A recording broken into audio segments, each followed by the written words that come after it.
ओम श्री गणेशाय नमः।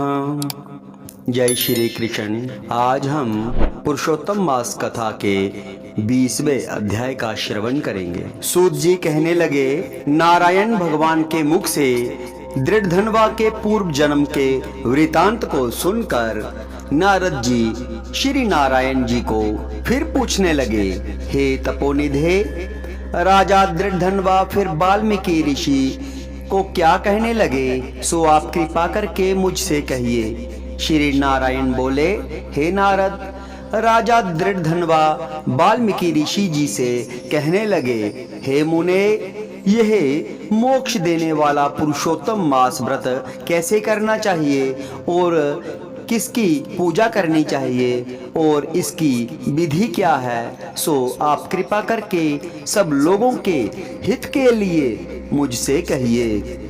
वाल्मीकि मुनि जी बोले, हे राजन, ब्रह्म मुहूर्त में उठकर ईश्वर का चिंतन कर शौच आदि से निवृत्त हो जाएं, फिर स्नान प्राणायाम करके संध्या वंदन करें। जब तक सूर्य का दर्शन न हो गायत्री का जप करते रहें, फिर सूर्य मंत्रों से सूर्य भगवान को अर्घ्य देवें और सायंकाल को भूमि को नमस्कार करें।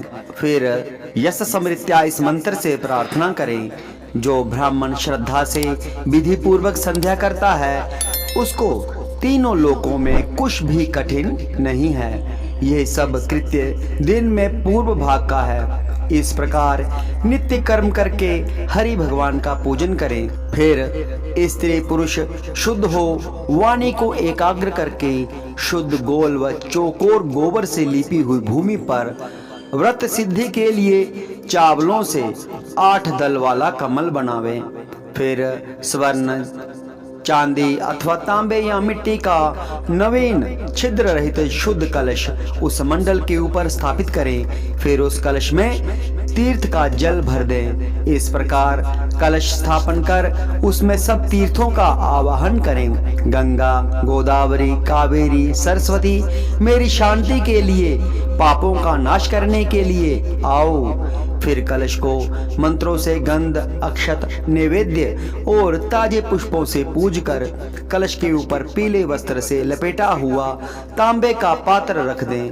फिर उस पात्र के ऊपर राधा कृष्ण की मूर्ति स्थापित करें।